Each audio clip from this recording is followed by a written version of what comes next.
Yo, what's going on? Welcome back to Hutch Unfiltered. Hey, this is where I break down real situations, real consequences, and parts of modern culture that people pretend not to see, or just are just ignorant, or whether willfully or unwillfully ignorant about. So I'm not here to sugarcoat anything. I'm here just kind of give my take on it. I'm here to talk about what's actually happening out here.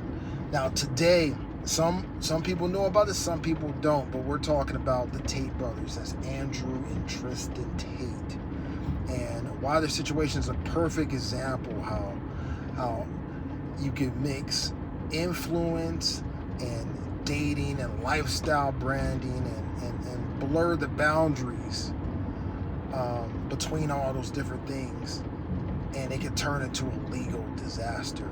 So the reality of it is, a lot of men think that having game, charm, and access to women is harmless. You know, these guys are some of those that think something like that. You know, but when multiple women start coming forward and they feel deceived, manipulated, and then you start mixing stuff like alcohol, drugs, or high pressure environments, the entire situation becomes dangerous, like really fast. The Tates thought they were hustling. You know, if you listen to them, they're hustling. They're considering themselves, top G hustlers. That they got their Bugattis and their money, and then they have talk about, they start blurring the lines too much into the legal areas when they start talking about pimping hoes degree.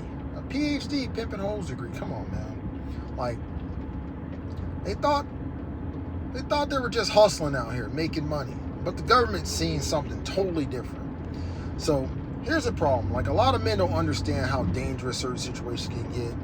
Like, even without business attached to it, even if you weren't out here, trying to do, they were like sex cam operators or something like that, and they had women doing that. They weren't actually putting women on the stroll, but they were having like online chat interactions at the time where it was really hot. So before OnlyFans and all that stuff was out, they were doing this stuff. So when you're a man and you got a lot of game and a lot of influence and you're dealing with multiple women, and then you start to get a pattern of like what it feel deceived or manipulated, you're already in a risky position. You know what I'm saying? So, and don't dare to be, like a smoker or a drinker, and you got, parties and you got alcohol in the mix. That situation becomes very legally, you're legally exposed there. Like, it's very, very, very dangerous territory. You think you're just having fun until somebody comes and accuses you of doing something. So, people look at the Tate brothers and think the problem is just at the business side, but the truth is, it's the combination of that hustle culture and that sex-driven dating, and then you put in their influencer stuff and and then their branding, and then what they're doing with that branding is really not helping them, and then it just created this nightmare scenario for them. So when they got out of one scenario, then they're popping into another scenario, and they thought they were just using their charm and game influence to make money, but like I said, the government sees it differently. They call it trafficking. So what one man calls game, the government calls coercion. What one man calls influence, the government calls manipulation. And when multiple women come forward with similar stories, and then you got video of you abusing chicks, man, like, come on, dude. Why are you even recording this stuff? And they got similar stories. The legal system doesn't care about your lifestyle, doesn't care about your persona or your intentions, or that those women volunteered to do it or whatever. They care about that power dynamic, and whether someone felt pressure, or if they misled, or if they had a choice, or they could stop, or they could get out. That's what the government's really looking at. So this is why mixing like dating, influence, and substances is like very dangerous. Consent becomes very complicated. Emotions get very messy.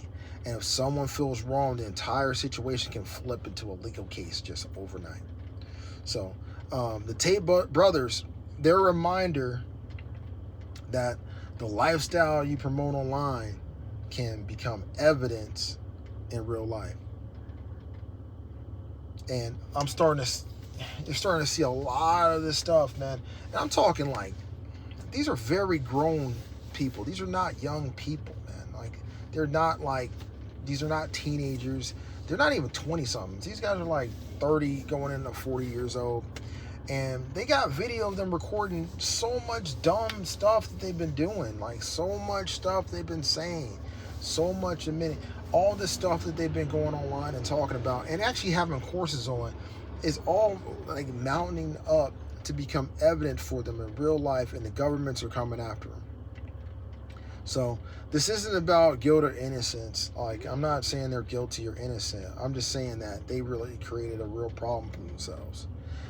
But it's really about understanding how fast things can escalate when you have influence and intimacy, and then you start putting this persona, this lifestyle out there, especially when you start throwing that on social media and you start portraying that entirely to the world. You need to be very careful out here, man. Very careful about what you're doing, what you're saying, and what's being perceived, because that all that player pimping persona that you have out there can go ahead and start getting you locked up. All right, this is Hutch Unfiltered. This is the part of video where I like to get y'all take on it.